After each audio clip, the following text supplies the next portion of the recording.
Mr. Britton, now. let me ask you the question. I'm very sorry. Let me ask you the question. Can I just give the explanation? What explanation? I haven't asked you the question yet. But I want to give the answer.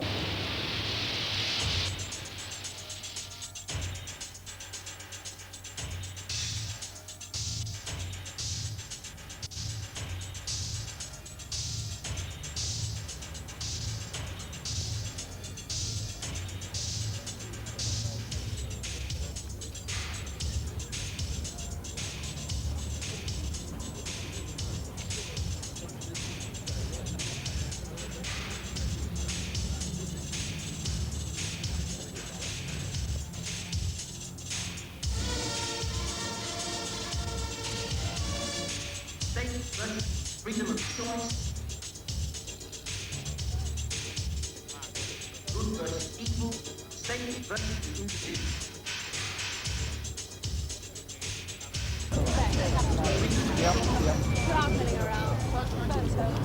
Sorry, James. This is a crisis that has developed over a period of time, and it's not just a one-off thing, and it's not just something that is going to be in the papers for a few days and then goes away.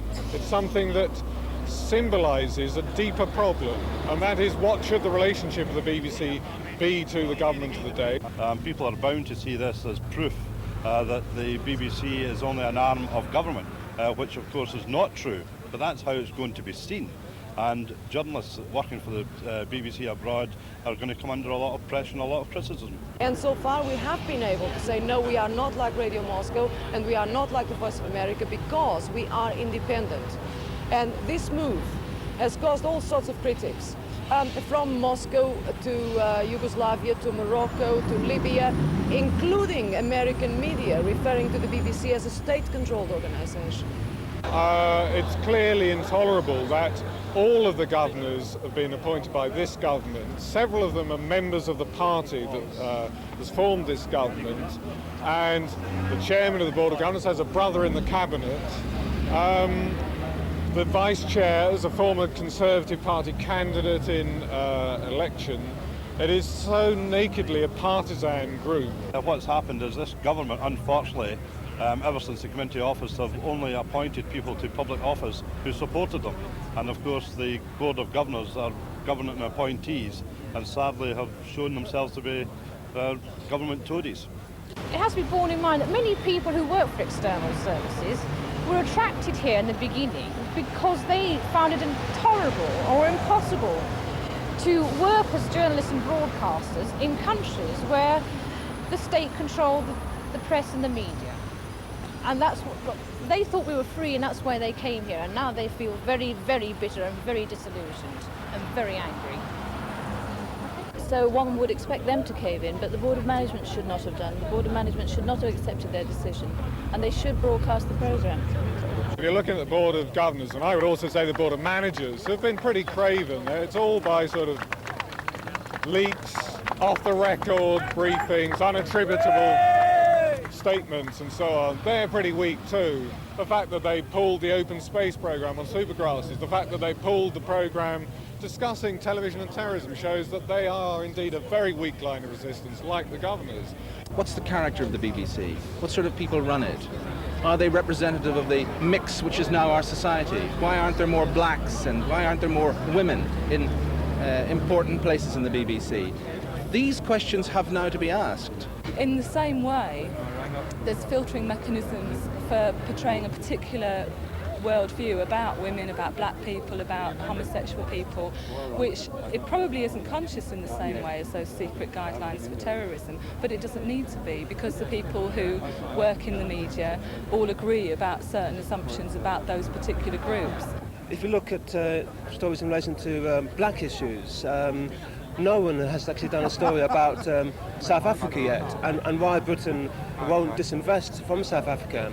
And it's pretty obvious that the reasons are financial. I mean, Britain has so much money tied up in South Africa that they would lose financially if they pulled out. Now, no one has actually done a story about that yet, and I'm quite sure that if they tried to, they would come up with the same sort of censorship problems. I've been a journalist now for 23 years, and this isn't the kind of step that I would take lightly. It's the first time ever I've been out on a picket line, out on the street. The whole issue is one of censorship. And the Northern Ireland story is a very difficult story. Many of us have been over there and we've had to cover it.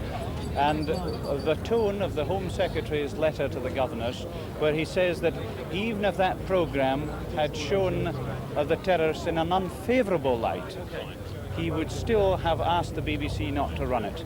If that doesn't amount to censorship, I don't know what does. And that's a very worrying issue. I think actually this has got more to do with embarrassing the BBC as a public entity than it has to do with censorship and programmes on Ireland.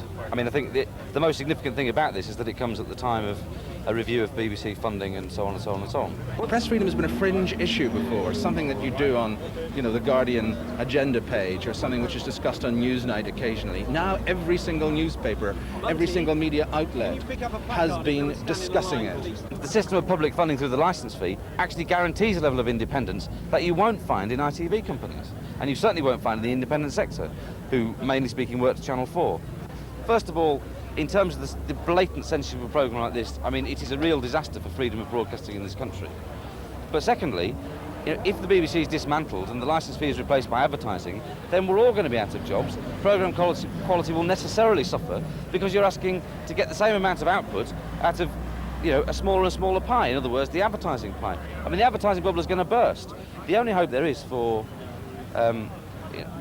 freedom of broadcasting in the end is proper funding for the industry and strong unions inside it. And I think what this really shows is that it's actually the journalists who work at the BBC and those who work in the industry who stand for freedom of press and broadcasting, not the employers, not the governors, not the government even, but it's the journalists. And only when we're effectively organised, can we ensure that some sense of press and broadcasting freedom persists. And it's not just the journalists.